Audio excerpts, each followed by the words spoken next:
또 비유로 말씀하시되 맹인이 맹인을 인도할 수 있느냐? 둘이 다 구덩이에 빠지지 아니하겠느냐? 제자가 그 선생보다 높지 못하나 무릇 온전하게 된 자는 그 선생과 같으리라. 어찌하여 형제의 눈 속에 있는 티는 보고 내 눈 속에 있는 들보는 깨닫지 못하느냐? 너는 내 눈 속에 있는 들보를 보지 못하면서 어찌하여 형제에게 말하기를 형제여 나로 내 눈 속에 있는 티를 빼게 하라 할 수 있느냐? 의식하는 자여 먼저 내 눈 속에서 들보를 빼라. 그 후에야 내가 밝히 보고 형제의 눈 속에 있는 티를 빼리라. 못된 열매 맺는 좋은 나무가 없고 또 좋은 열매 맺는 못된 나무가 없느니라. 나무는 각각 그 열매로 아나니 가시나무에서 무화과를 또는 찔레에서 포도를 따지 못하느니라. 선한 사람은 마음에 쌓은 선에서 선을 내고 악한 자는 그 쌓은 악에서 악을 내나니 이는 마음에 가득한 것을 입으로 말함이니라. 너희는 나를 불러 주여 주여 하면서도 어찌하여 내가 말하는 것을 행하지 아니하느냐? 내게 나와 내 말을 듣고 행하는 자마다 누구와 같은 것을 너희에게 보이리라. 집을 짓되 깊이 파고 주추를 반석 위에 놓은 사람과 같으니 큰 물이 나서 탕류가 그 집에 부딪히되 잘 지었기 때문에 능히 요동하지 못하게 하였거니와 듣고 행하지 아니하는 자는 주추 없이 흙 위에 집 지은 사람과 같으니 탕류가 부딪힘에 집이 곧 무너져 파괴됨이 심하니라 하시니라. 오늘 우리에게 주신 말씀은 누가복음 6장 39절로 49절입니다. 말씀에 순종하여 삶의 열매로라는 설교의 제목입니다. 누가복음 6장 39절로 49절은 앞서 선포된 원수 사랑과 자비라는 평지 설교의 핵심 가르침을 어떻게 how 삶으로 살아낼 것인가를 다루는 결론부의 종결부에 해당합니다. 앞서 하나님 나라 백성의 삶에 대해서 지난주에 설교를 했습니다. 원수를 사랑하라. 남에게 대접을 받고자 하는 대로 남을 대접하라. 비판하고 정죄하지 말라는 것이었습니다. 오늘 본문은 하나님 나라 백성의 삶 두 번째입니다. 예수님은 비유를 통해 위선적인 신앙을 경고하시고 말씀이 삶이 되는 참된 제자의 길을 촉구하십니다. 무늬만 제자인가? 진짜 제자인가? 우리는 이것을 이 예배 시간에 말씀을 들으시면서 살펴보시기 바랍니다. 어떤 물건을 살 때 겉모습은 아주 화려하고 튼튼해 보이지만 막상 사용해 보면 금방 고장나는 조잡한 물건들이 있습니다. 겉에만 그럴듯한 무늬를 입혀 놓았기 때문입니다. 우리의 신앙도 그럴 수 있습니다. 주일이면 교회에 와서 거룩한 표정으로 예배를 드리고 입술로는 주여 주여 부르지만 정작 삶의 연장에서는 하나님의 말씀과 아무런 상관없이 살아갈 때가 있습니다. 이른바 무늬만 그리스도인 상태입니다. 오늘 본문은 예수님의 평지 설교의 결론 부분입니다. 예수님은 원수를 사랑하고 자비를 베풀라는 거룩한 하늘의 법을 선포하신 후에 이제 너희는 이 말씀을 어떻게 대하고 있느냐고 묻고 계십니다. 세 가지 비유를 통해 우리가 점검해야 할 참된 제자의 신앙, 그래서 열매 맺는 신앙이 무엇인지 살펴보도록 하겠습니다. 첫째, 들보를 빼낸 눈으로 자신을 먼저 보십시오. 39절로 40절 오니까 말씀을 같이 소리내어 읽습니다. 또 비유로 말씀하시되 맹인이 맹인을 인도할 수 있느냐? 둘이 다 구덩이에 빠지지 아니하겠느냐? 제자가 그 선생보다 높지 못하나 무릇 온전하게 된 자는 그 선생과 같으리라. 아멘. 예수님은 먼저 맹인이 맹인을 인도할 수 없다는 비유와 함께 눈 속의 티와 들보 비유를 말씀하셨습니다. 당대 스스로 의롭다고 여기며 남을 정죄하기 바빴던 바리새인들을 향한 날카로운 지적입니다. 맹인은 영적 자만심 때문에 다른 사람을 비판하고 정죄하는 사람입니다. 자신의 부족함을 알지 못하고 다른 사람의 부족을 비웃는 사람입니다. 여러분, 앞을 못 보는 육신의 맹인만이 아니라 안타깝게도 영적인 맹인이 너무 많습니다. 영적인 시력의 상실입니다. 내 눈 속에 들보가 들어있는데 어떻게 형제의 눈 속에 있는 작은 티를 빼내주겠다고 하겠습니까? 여기서 들보를 조금 말씀드리면 지붕을 받치는, 요즘에는 그런 건축 양식이 없습니다마는 거대한 되들보를 말합니다. 눈 속에 있는 작은 티는 먼지 부스러기를 말을 합니다. 남의 허물은 기가 막히게 보면서 자신의 거대한 죄악과 영적 교만을 보지 못하는 상태, 그것이 영적인 맹인 소경입니다. 41절, 42절 예수님 이렇게 말씀하십니다. 어찌하여 형제의 눈 속에 있는 티는 보고 네 눈 속에 있는 들보는 깨닫지 못하느냐? 너는 내 눈 속에 있는 들보를 보지 못하면서 어찌하여 형제에게 말하기를 형제여 나로 네 눈 속에 있는 티를 빼게 하랴 할 수 있느냐? 외식하는 자여, 먼저 네 눈 속에서 들보를 빼라. 그 후에야 네가 밝히 보고 형제의 눈 속에 있는 티를 빼리라. 진정한 제자의 순서로 예수님은 비판을 멈추고 먼저 네 눈 속에서 들보를 빼어라고 하십니다. 참된 제자는 남을 고치려고 들기 전에 말씀의 거울 앞에 자신을 먼저 비추어 보고 회개하는 사람입니다. 그때 비로소 영적인 눈이 밝아져 형제를 정죄하지 않고 사랑으로 바르게 도와줄 수 있습니다. 그러므로 영적으로 깨어있는 온전한 선생을 만나야 합니다. 제자는 선생보다 높지 못합니다. 그는 선생을 따라하며 배우는 자입니다. 최고의 온전한 선생님이신 예수님을 우리는 닮아가야 할 것입니다. 여러분, 오늘 우리 주위를 보면 쉴 새 없이 많은 문제들이 일어나고 또 그러한 사건과 문제들로 인해 세상은 한시도 편할 날이 없습니다. 그런데 더욱 안타까운 것은 사건과 문제가 터질 때마다 자기에게 책임이 있다고 인정하는 사람은 하나도 없고 모두 다른 사람에게 책임을 전가한다는 사실입니다. 그래서 정치적으로 문제가 생기면 국민들은 정치인들의 부정을 공박하는 반면에 정치인들은 국민들이 그렇게 또 만들었다고 오히려 국민들을 다독이에 바쁩니다. 이러한 현상은 비단 사회에서뿐 아니라 직장과 가정, 심지어 교회의 성도들 사이에서까지 공통적으로 나타나는 현상이기도 합니다. 서로에게 책임을 떠넘기며 서로를 비난하기에 바쁜 것입니다. 하지만 우리는 여기서 잠시 한 걸음 물러서서 냉정하게 생각해 보도록 합시다. 우리는 흔히 매사를 모두 자기 중심으로 생각하는 경향이 있습니다. 그런데 문제는 모든 일을 대함에 있어 매사에 유리한 것은 모두 자기 중심으로 생각하면서 불리하고 잘못된 것은 모두 타인 중심으로 생각한다는 것입니다. 참으로 아이러니의 극치가 아닐 수 없습니다. 따라서 진정 문제는 그 문제 자체가 아니라 그 문제를 바라보는 우리들의 잘못된 시각에 있는 것입니다.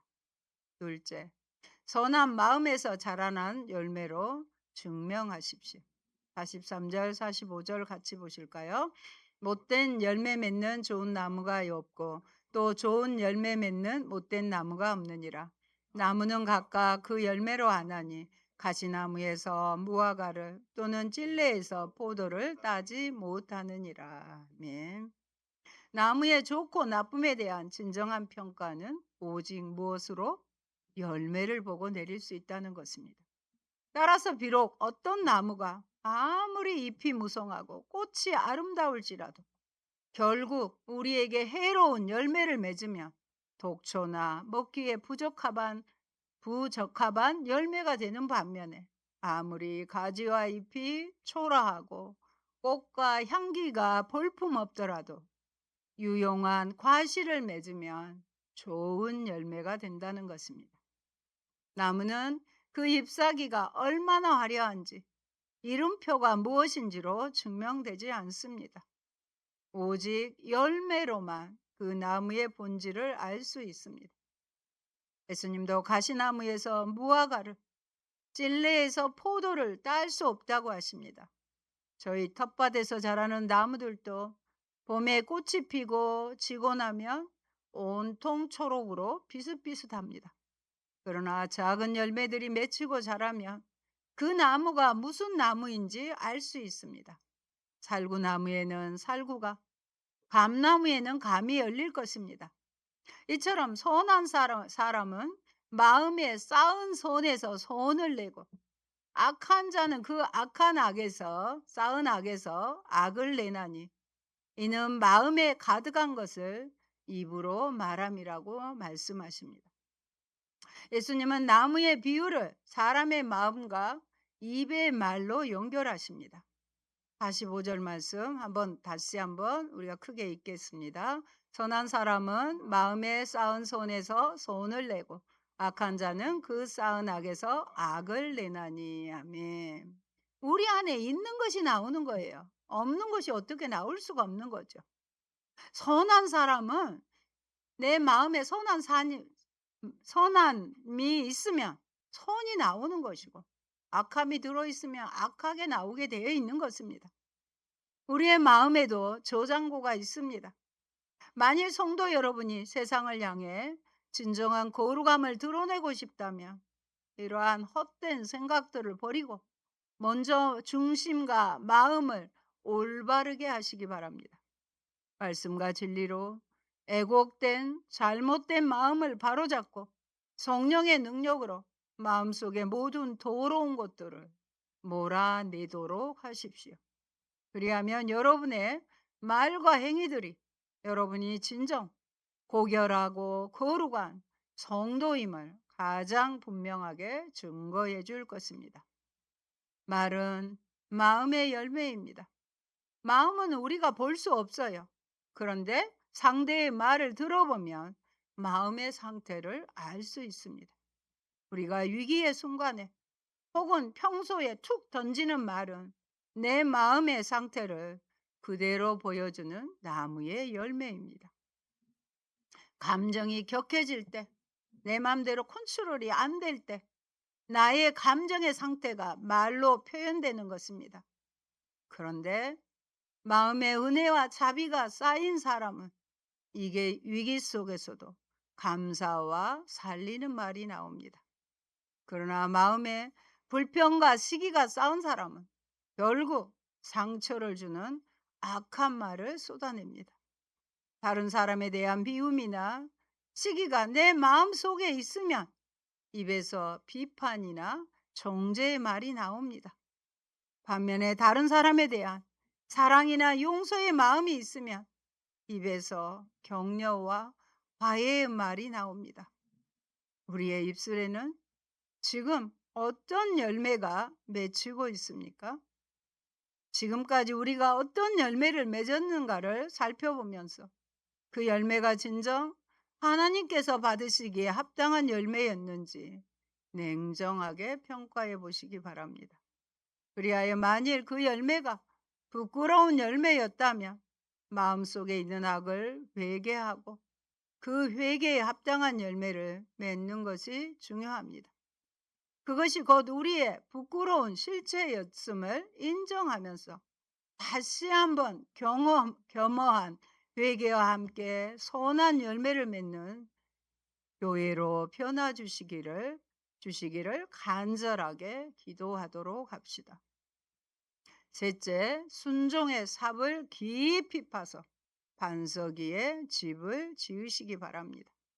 46절, 47절도 보십니다. 너희는 나를 불러 주여 주여 하면서도 어찌하여 내가 말하는 것을 행하지 아니하느냐? 내게 나와 내 말을 듣고 행하는 자마다 누구와 같은 것을 너희에게 보이리라. 오늘 설교의 하이라이트입니다. 결론입니다. 두 종류의 집 짓기를 기의 비유입니다. 예수님은 입으로만 주여 주여 하면서 정작 말씀대로 행하지 않는 이들을 향해 엄중히 경고하십니다. 48절, 49절 들어볼까요? 집을 짓되 깊이 파고 주추를 반석 위에 놓은 사람과 같으니 큰 물이 나서 탕류가 그 집에 부딪히되 잘 지었기 때문에 능히 요동하지 못하게 하였거니와 듣고 행하지 아니하는 자는 주추 없이 흙 위에 집 지은 사람과 같으니 탕류가 부딪힘에 집이 곧 무너져 파괴됨이 심하니라 하시니라. 아멘. 첫째, 반석 위에 지은 집입니다. 반석 위에 지은 집은 뭐라고 비유하셨어요? 말씀을 듣고 행하는 자, 순종하는 자지요. 이 사람은 집을 짓되 주춧돌을 반석 위에 놓기까지 땅을 비결이 있어요. 깊이 판 사람입니다. 팔레스틴 지역에 단단한 집안을 파내는 일은 그런데 엄청난 땀과 수고, 시간이 걸리는 지루한 작업입니다. 그래서 우물 하나 파는 것이 너무 힘든 것 우리는 알고 있습니다. 말씀대로 살기 위해 내 자아를 깨뜨리고 손해를 감수하는 순종의 과정이 이와 같습니다. 큰 물이 나고 당류가 부딪혀도 이 집은 결코 흔들리지 않습니다. 땅을 깊이 파고의 영적 의미는요. 당시 유대 광야의 토양은 여름에 공기에 바짝 말라버려 정말로 단단해 보입니다. 그러나 겨울에 우기가 오면 계속 또 6개월 동안 비가 오잖아요. 우기가 오면 와디로 변하는데 와디는 건기 때 마른 강바닥입니다. 그것이 물이 무섭게 쓸고 내려가는 취약한 구조가 됩니다. 따라서 진짜 안반, 그 흙 밑에 있는 반석이 나올 때까지 흙을 걷어내고 깊이 파내려가는 작업은 필수였습니다. 여러분, 순종이란 내 생각의 흙, 내 고집의 흙을 깊이 파내고 하나님의 말씀이라는 반석, 예수 그리스도라는 반석에 내 인생의 기초를 대는 작업이 순종입니다. 두 번째, 주추 없이 흙 위에 지은 집입니다. 이 비유는 듣고 말씀을 들었지만 행하지 않는 자입니다. 이는 땅을 파는 수고 없이 그냥 겉보기에 좋은 자리에 뚝딱 지은 집입니다. 날씨가 좋을 때는 반석 위의 집과 차이가 없어 보입니다. 그러나 홍수가 나고 당류가 몰아칠 때 순종의 기초가 없는 신앙은 한순간에 무너져 그 파괴됨이 심하게 됩니다. 우리 인생의 삶의 시련과 마지막 심판의 때에 순종 없는 신앙은 아무런 힘을 발휘하지 못합니다. 바로 인생의 시험과 마지막 심판에 누구나 예란 없다는 사실입니다. 왜냐하면 모든 인생에 있어서 닥치게 되는 시험과 고난 그리고 최후의 심판까지 의미하는 비바람과 탕류와 엄습하는 장수가 비단 부실하게 지은 집뿐만이 아니라 잘 지은 집에 또 몰려왔다고 말씀하기 때문입니다. 그러므로 인생의 시험은 물론 최후의 심판까지 모두 이기고 통과할 수 있는 복된 성도들이 되시기 바랍니다. 문득 아이들에게 들려주었던 아기돼지 삼형제 이야기가 생각납니다. 아기돼지 삼형제는 독립하여 각각 집으로 만든 집과 나무로 만든 집을 대충 지었습니다. 첫째와 둘째는 그런데 게을렀습니다. 그래서 대충 짓고 놀고 싶었습니다. 반면 부지런한 셋째 돼지는 늑대의 위협에 대비해 오랜 시간 공을 들여 튼튼한 벽돌집을 지었습니다. 셋째 돼지는 형들과는 다르게 성실했습니다. 어느 날 배고픈 늑대가 나타나 입김을 세게 불어 첫째의 집으로 만든 집과 둘째의 나무집을 쉽게 무너뜨렸습니다. 그들은 부랴부랴 셋째 집으로 도망을 가서 대피했습니다. 셋째의 벽돌집은 늑대가 아무리 입김을 불어도 끄떡없었습니다. 이 이야기의 교훈과 결말은 결국 굴뚝으로 들어가려던 늑대를 뜨거운 솥으로 물리친 삼형제는 성실함의 중요성을 깨닫고 안전하게 함께 살았다는 이야기입니다. 기억하실지 몰라도 삼풍백화점이나 해외의 유명한 붕괴 사고 등 기초 공사를 생략하고 눈에 보이는 외벽과 인테리어에만 치중했다가 대형 참사로 이어진 사건들을 49절에 주체 없이 지은 집과 매치하며 성도들이 순종의 중요성을 시각적으로 쉽게 이해할 수 있습니다. 그렇다면 우리는 무엇으로 인생의 집을 지어야 할까요? 불의 태움과 같은 환란이 와도 흔들리지 않는 반석이신 예수 그리스도 위에 인생의 주춧돌을 삼고 말씀과 기도로 튼튼한 두 기둥으로 건축하시기 바랍니다. 오늘 말씀의 결론입니다. 들음에서 이제는 행함으로, 문의에서 열매로입니다. 여러분, 말씀을 행하는 일에는 헛수고가 없습니다. 홍수가 나기 전까지는 두 집의 차이가 드러나지 않습니다. 평안할 때는 누가 진짜 제자인지 알기 어렵습니다. 그러나 삶의 거센 탕류, 예를 들면 재정의, 돈의 위기, 건강의 위기, 인간관계의 갈등 같은 것들이 몰아칠 때 내 신앙이 반석이의 신앙인지 흙기의 신앙인지가 여실히 드러납니다. 예수님은 오늘 우리에게 멋진 신앙의 이론가가 되라고 하지 않으십니다. 남을 정죄하는 심판관이 되라고 하지도 않으십니다. 예수께서는 실천의 중요성을 강조하고 계십니다. 즉 말씀의 실천이야말로 그 사람을 알 수 있는 열매일 뿐만 아니라 그 사람의 전 존재와 신앙을 지탱해 줄 기초가 된다는 것입니다. 그런데 이러한 행위의 열매는 오직 그 사람의 선한 마음에서만 우러나오게 되는 법입니다. 따라서 성도 여러분께서는 오직 하나님의 말씀과 기도로 마음을 정결케 하고 말씀과 기도로 청년이 착한 행실을 할 수 있다고 했잖아요. 성령의 능력에 의지함으로써 아름다운 신앙의 열매를 맺을 뿐만 아니라 인생의 온갖 시험을 이기고 마지막 심판 때에 하나님의 칭찬을 받을 수 있는 주님의 복된 제자들이 되시기 바랍니다. 한마디로 참된 제자는 영적인 눈을 떠서 먼저 자신을 살피는 것이 첫째예요. 말씀에 순종함으로써 견고한 신앙의 집을 짓는 사람들입니다. 사랑하는 성도 여러분, 오늘 이 말씀하면 설교가 끝나죠? 반가운 소리일 것입니다.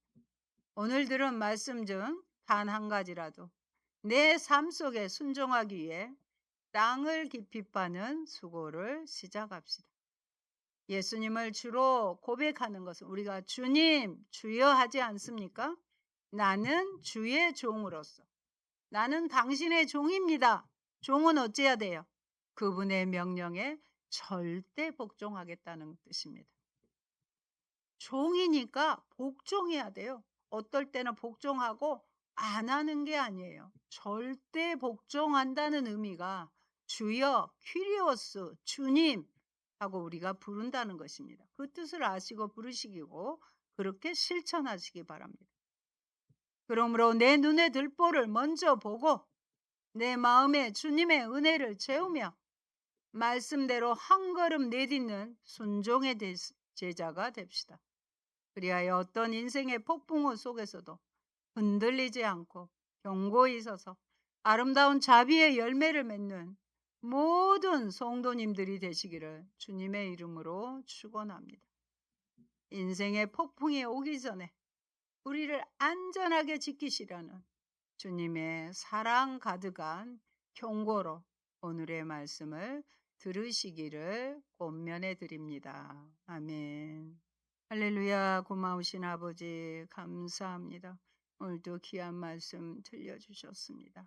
말씀을 들었습니다. 들었으면 행함으로 갈 수 있는 우리의 신앙이 되게 하시고 우리의 마음밭이 하나님 완악하여 순종하지 않는 불순종이 아니라 하나님 말씀에 순종해 드려서 하나님이 원하시는 선한 열매를 많이 맺는 저희가 되게 하시고 인생의 어려움과 고난 가운데서도 흔들리지 않는 반석 위에 집을 짓는 저희가 되게 하옵소서. 예수님 이름으로 기도합니다. 아멘.